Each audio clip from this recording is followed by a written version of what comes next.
Setidaknya 2.269 warga Palestina tewas dan 9.814 lainnya terluka akibat serangan Israel di tepi barat dan jalur Gaza. Korban tewas termasuk 2.215 orang tewas di Gaza dan 8.714 orang luka-luka. Sebanyak 54 orang lainnya yang tewas dan 1.100 orang terluka. Dikutip dari Al Arabiya, Ahad tanggal 15 Oktober tahun 2023. Kementerian Kesehatan Gaza pada Sabtu melaporkan serangan udara Israel di jalur Gaza selama 24 jam terakhir telah menewaskan sedikitnya 324 warga Palestina dan melukai 1.000 lainnya. Korban tewas termasuk sedikitnya 126 anak-anak dan 88 wanita.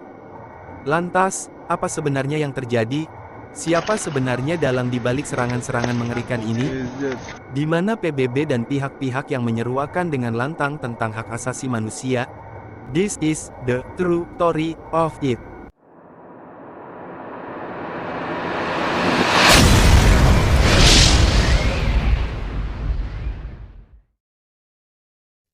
Israel melancarkan serangan membabi buta ke jalur Gaza setelah kelompok perlawanan di Palestina, Hamas, melancarkan serangan mendadak akhir pekan lalu, yang menewaskan lebih dari 1.300 orang.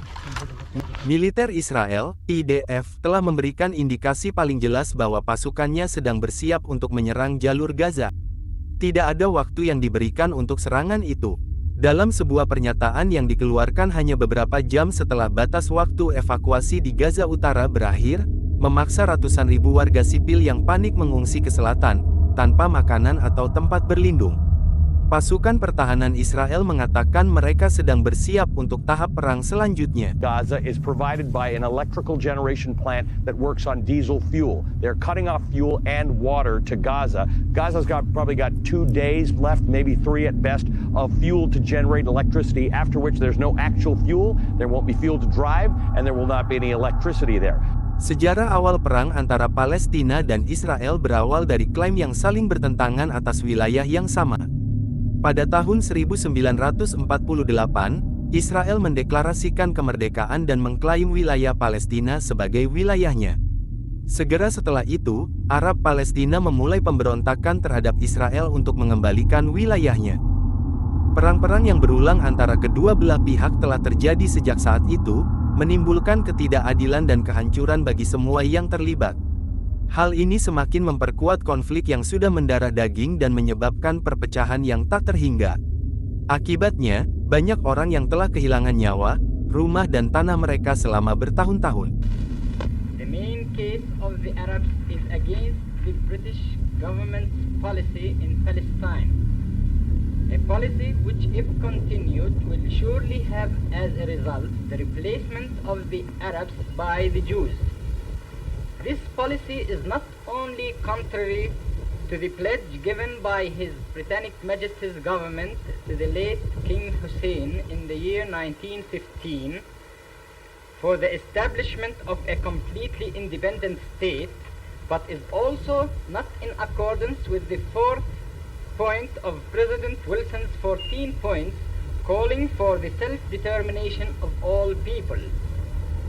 Against all principles, the British government imposed the Balfour Declaration, which is abhorred by all Arabs in the Near East, and on favoring the establishment of a national home for Jews, forgot intentionally to safeguard the civil rights of the non-Jewish population.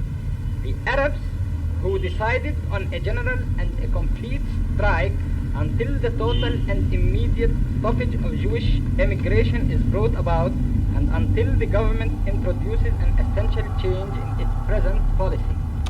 Sebab awal konflik ini telah terjadi lebih dari 100 tahun, tepat pada tanggal 2 November tahun 1917. Kala itu Menteri Luar Negeri Inggris saat itu, Arthur Balfour, menulis surat yang ditujukan kepada Lionel Walter Rothschild, seorang tokoh komunitas Yahudi Inggris. Surat tersebut memang singkat, hanya 67 kata, namun isinya memberikan dampak terhadap Palestina yang masih terasa hingga saat ini. Surat tersebut mengikat pemerintah Inggris untuk mendirikan rumah nasional bagi orang-orang Yahudi di Palestina, dan memfasilitasi pencapaian tujuan ini. Surat tersebut dikenal dengan Deklarasi Balfour. Kekuatan Eropa menjanjikan gerakan Zionis, sebuah negara di wilayah yang 90% penduduknya adalah penduduk asli Arab Palestina. Mandat Inggris dibentuk pada 1923 dan berlangsung hingga 1948. Selama periode tersebut, Inggris memfasilitasi migrasi massal orang Yahudi, di mana terjadi gelombang kedatangan yang cukup besar pasca gerakan Nazi di Eropa. Dalam gelombang migrasi ini, mereka menemui perlawanan dari warga Palestina. Warga Palestina khawatir dengan perubahan demografi negara mereka dan penyitaan tanah mereka oleh Inggris untuk diserahkan kepada pemukim Yahudi. Meningkatnya ketegangan akhirnya menyebabkan pemberontakan Arab. Ini berlangsung dari tahun 1936 hingga 1939. Pada April tahun 1936, Komite Nasional Arab yang baru dibentuk meminta warga Palestina untuk melancarkan pemogokan umum, agar tidak melakukan pembayaran pajak dan memboikot produk-produk Yahudi untuk memprotes kolonialisme Inggris dan meningkatnya imigrasi Yahudi. Pemogokan selama 6 bulan tersebut ditindas secara brutal oleh Inggris, yang melancarkan kampanye penangkapan massal dan melakukan penghancuran rumah. Hal itu menjadi sebuah praktik yang terus diterapkan Israel terhadap warga Palestina hingga saat ini. Dalam 3 tahun pemberontakan tersebut, 5.000 warga Palestina terbunuh. Sebanyak 15.000 hingga 20.000 orang terluka dan 5.600 orang dipenjarakan. Resolusi PBB. Pada 1947, populasi Yahudi telah membengkak menjadi 33% di Palestina, namun mereka hanya memiliki 6% lahan. Perserikatan Bangsa-Bangsa, PBB, kemudian mengadopsi Resolusi 181, yang menyerukan pembagian Palestina menjadi negara-negara Arab dan Yahudi. Palestina menolak rencana tersebut karena rencana tersebut memberikan sekitar 56% wilayah Palestina kepada negara Yahudi, termasuk sebagian besar wilayah pesisir yang subur. Pada saat itu, warga Palestina memiliki 94% wilayah bersejarah dan mencakup 67% populasinya. Nakba 1948.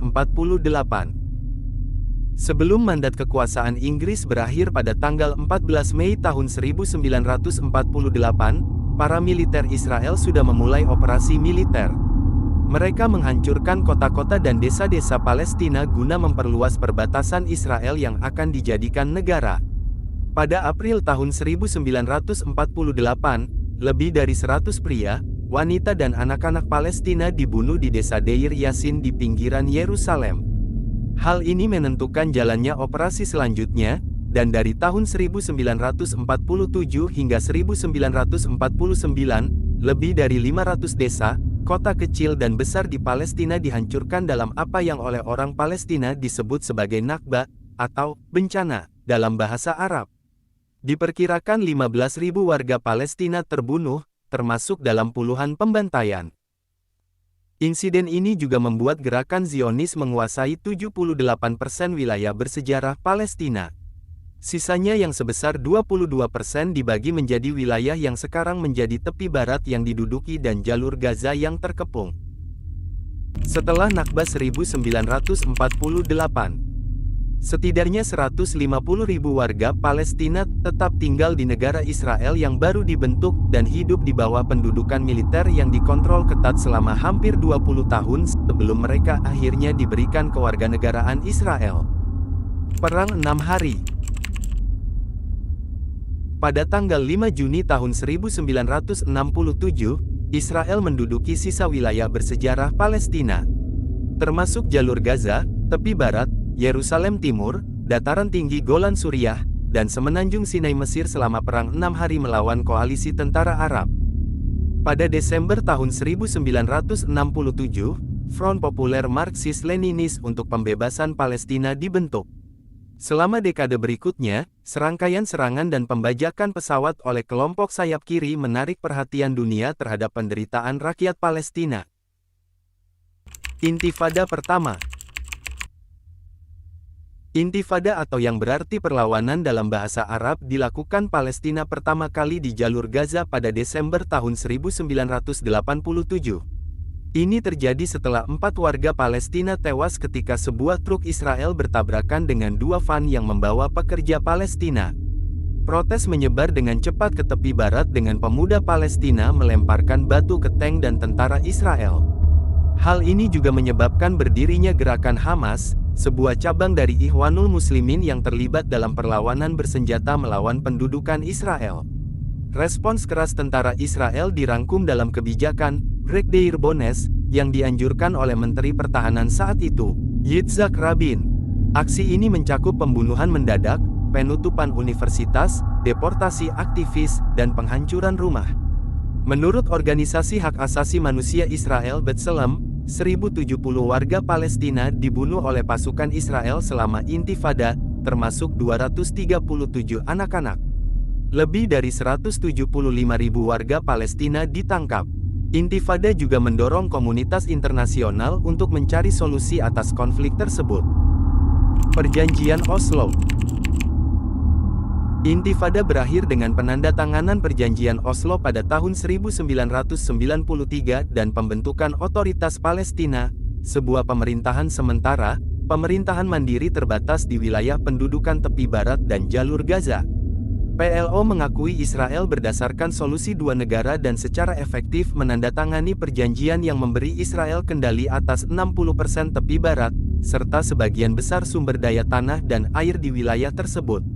Otoritas Palestina seharusnya memberi jalan bagi pemerintah Palestina terpilih pertama yang menjalankan negara merdeka di tepi barat dan jalur Gaza dengan ibu kotanya di Yerusalem Timur, namun hal itu tidak pernah terjadi.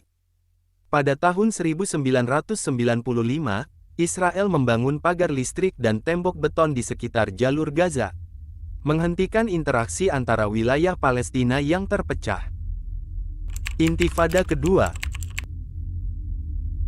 Intifada Kedua atau Perlawanan Kedua dimulai pada tanggal 28 September tahun 2000, ketika pemimpin oposisi Partai Likud Israel, Ariel Sharon, melakukan kunjungan provokatif ke kompleks Masjid Al-Aqsa. Saat itu, ribuan pasukan keamanan dikerahkan di dalam dan sekitar kota tua Yerusalem. Bentrokan antara pengunjuk rasa Palestina dan pasukan Israel menewaskan 5 warga Palestina dan melukai 200 orang selama 2 hari. Insiden ini memicu pemberontakan bersenjata yang meluas. Selama Intifada, Israel menyebabkan kerusakan yang belum pernah terjadi sebelumnya terhadap perekonomian dan infrastruktur Palestina. Israel menduduki kembali wilayah yang diperintah dan memulai pembangunan tembok pemisah yang seiring dengan maraknya pembangunan pemukiman, menghancurkan mata pencaharian dan komunitas warga Palestina. Pemukim Yahudi pun juga mulai bermukim secara ilegal di wilayah itu. Ruang bagi warga Palestina semakin menyusut karena jalan-jalan dan infrastruktur yang hanya diperuntukkan bagi pemukim Yahudi ilegal itu. Pada saat perjanjian Oslo ditandatangani, lebih dari 110.000 pemukim Yahudi tinggal di tepi barat, termasuk Yerusalem Timur. Saat ini, jumlahnya mencapai lebih dari 700.000 orang di lebih dari 100.000 hektar tanah yang diambil alih dari Palestina. Serangan Israel ke Gaza. Israel telah melancarkan 4 serangan militer berkepanjangan di Gaza yakni di tahun 2008, 2012, 2014 dan 2021. Ribuan warga Palestina telah terbunuh, termasuk banyak anak-anak, dan puluhan ribu rumah, sekolah, dan gedung perkantoran telah hancur. Pembangunan kembali hampir mustahil dilakukan karena pengepungan tersebut menghalangi material konstruksi, seperti baja dan semen, mencapai Gaza. Serangan tahun 2008 melibatkan penggunaan senjata yang dilarang secara internasional, seperti gas fosfor. Pada 2014, dalam kurun waktu 50 hari, Israel membunuh lebih dari 2.100 warga Palestina, termasuk 1.462 warga sipil dan hampir 500 anak-anak. Selama serangan tersebut, sekitar 11.000 warga Palestina terluka, 20.000 rumah hancur dan setengah juta orang mengungsi. 2023. Kelompok Hamas melemparkan serangan ke Israel pada Sabtu, tanggal 7 Oktober tahun 2023. Kelompok Hamas diketahui melepaskan sebanyak 5.000 tembakan roket dan senjata di 22 lokasi di luar jalur Gaza. Serangan ini diketahui telah menewaskan sedikitnya 250 orang dan ratusan lainnya mengalami luka-luka. Menanggapi serangan dari kelompok Hamas, Perdana Menteri Israel Benyamin Netanyahu mengatakan bahwa mereka akan meladeni serangan ini dan menyatakannya sebagai perang. Serangan Hamas ke Israel pada Sabtu tanggal 7 Oktober tahun 2023 telah menjadi tanda eskalasi kedua belah pihak sejak mereka terlibat perang 11 hari pada 2021. Has unequivocal support for Israel. Hamas has shown itself to be an enemy of civilization. The massacring of young people in an outdoor music festival, the butchering of entire families, the murder of parents in front of their children and the murder of children in front of their parents, the burning of people alive, the beheadings, the kidnappings of a young boy, not only kidnapped, molested, hurt, attacked, and the sickening display of celebrating these horrors, the celebration and glorification of evil.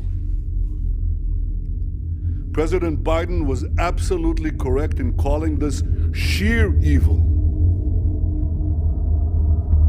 Hamas is ISIS, and just as ISIS was crushed, so too will Hamas be crushed. And Hamas should be treated exactly the way ISIS was treated. They should be spit out from the community of nations. No leader should meet them. No country should harbor them, and those that do should be sanctioned. Tony, my friend, I say to you, I say to all of us, there will be many difficult days ahead. But I have no doubt that the forces of civilization will win. And the reason that's true is because we understand what is the first prerequisite of victory. It's what you just said in our meeting. Moral clarity. This is a time, a particular time, a special time, that we must stand tall, proud, and united against evil. Tony, you are taking that stand. America is taking that stand. Thank you for being here today. Thank you, America, for standing with Israel today, tomorrow, and always. Juru bicara Hamas Khaled Kodomi mengungkapkan alasan mereka menyerang Israel adalah sebagai bentuk respons atas kekejaman yang telah dirasakan rakyat Palestina selama beberapa tahun kebelakang. Kodomi mengatakan bahwa mereka ingin masyarakat internasional menghentikan kekejaman di Gaza terhadap rakyat Palestina serta situs-situs suci mereka, seperti Al-Aqsa. Khaled Kodomi is a member of Arab and Islamic relations with Hamas. He joins us by Skype from an undisclosed location. Many thanks for speaking to us on Al Jazeera.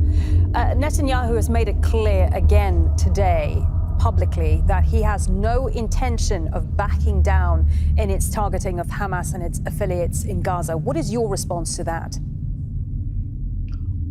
Thank you for having me, and thank God that you are reporting from Gaza the time the Israeli arsenal has attacked the media offices in Al-Jalaa Tower. Netanyahu is saying that it means more escalation, it means more instigating to more reaction from our people and the resistance from Gaza. The time he is insisting in imposing our humanitarian dire situation and continuing committing crimes against humanity and war crimes in Gaza. This is what the Netanyahu attitude. For us in resistance, we have a reaction against the atrocities and the offensive of Netanyahu and his army. That's what we are doing. The key for any de-escalation is in the hand of the aggressors, that is the Israeli army. Okay, you say you are determined to continue then, but when Hamas fires rockets, it's the civilians in Gaza who are paying the price with their livelihoods. So far, 227 people killed, 64 of them children. How do you live with that?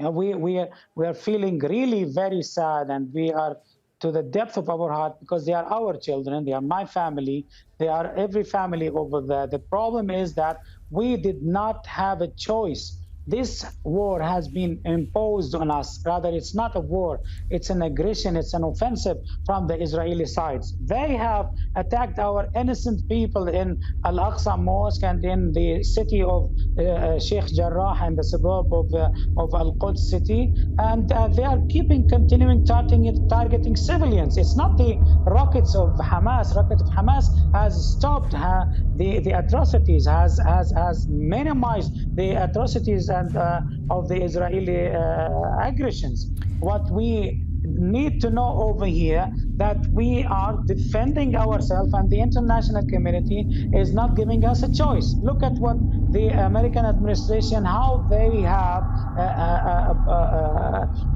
prevented the real situation from the international community when they have hampered the Security Council statements vis-a-vis the incidents over there. And the time they are, as your reporter was saying from there, that they did not tell moment call for the ceasefire. Having said that, they want to give more opportunities to the killing of our people, to Netanyahu and his army from our people in Gaza, and they still sending a lot of aids and hundreds of millions of aids, around about 370 million, I think, as an external aid to the actual aids, where they are giving it of $500 million a year as a yearly annual aids to the Israeli arsenal. The thing is that, to cut it short, that we are with no choice. We are defending ourselves. If the enemy will stop, we will negotiate the stop of that. Till the moment, what we are receiving from the mediators is nothing reached to the seriousness of the situation in Gaza. Sementara itu, Komandan Militer Hamas Muhammad Deif mengatakan, serangan ke Israel ini merupakan bentuk respons atas blokade yang terjadi di Gaza selama 16 tahun. Israel memerintahkan pengepungan total terhadap jalur Gaza, sehingga memutus pasokan air, bahan bakar, listrik dan makanan ke wilayah tersebut dan lebih dari 2 juta penduduknya. Presiden Otoritas Palestina Mahmoud Abbas, dalam kecaman pertamanya yang jelas dan tegas atas serangan Hamas terhadap Israel, mengatakan tindakan kelompok tersebut tidak mewakili rakyat Palestina. Kebijakan dan tindakan Hamas tidak mewakili rakyat Palestina, dan kebijakan, program, dan keputusan Organisasi Pembebasan Palestina lah yang mewakili rakyat Palestina sebagai perwakilan mereka yang sah dan satu-satunya. Abbas juga menekankan kebutuhan mendesak bagi Israel untuk menghentikan agresinya di Gaza dan segera melindungi warga sipil Gaza dengan membuka koridor kemanusiaan untuk penyediaan pasokan medis, air, listrik, dan bahan bakar bagi warga Gaza. Menurut penuturan juru bicara militer Israel Daniel Hagari, Hamas melepaskan serangan ke Israel melalui darat, udara, dan laut. Setelah meluncurkan roket pada Sabtu pagi, Israel memutuskan untuk memberikan serangan balasan dengan menyerang jalur Gaza. Serangan Israel di jalur Gaza membuat beberapa bangunan tempat tinggal rata dengan tanah. Kemudian menara setinggi 14 lantai yang terdiri dari puluhan apartemen dan kantor Hamas di pusat kota Gaza juga terdampak serangan Israel. Di sisi lain, Hamas yang mengetahui Gaza diserang balik oleh Israel pun turut meluncurkan roket ke 4 kota di Israel bagian tengah. Bahkan, roket Hamas diketahui mendarat sampai ke ibu kota Israel, yaitu Tel Aviv. Akibat serangan tersebut, 2 orang menderita luka serius. Sementara itu, jumlah korban tewas akibat serangan balasan Israel ke jalur Gaza terus bertambah. Setidaknya, ada 232 warga Palestina tewas akibat serangan udara Israel di Gaza. Namun, angka terbaru menunjukkan sedikitnya 1.700 orang terluka akibat serangan Israel di jalur Gaza. Dalam rapat kabinet darurat Israel yang dipimpinnya, Netanyahu menegaskan bahwa Hamas akan dihancurkan. Hamas mengira kita akan hancur. Kitalah yang akan menghancurkan Hamas, tegas Netanyahu. Dalam wawancaranya dengan Al Jazeera, juru bicara Hamas mengatakan bahwa mereka tak takut atas seruan Netanyahu. Nah, bagaimana menurut kalian? Siapa yang patut disalahkan? Di mana orang-orang yang terus berteriak tentang HAM? Semoga Allah melindungi semua orang beriman di Palestina dan menghancurkan seburuk-buruknya penjajah. Demikianlah video kali ini. Semoga bisa bermanfaat. Insya Allah kita jumpa lagi di video berikutnya.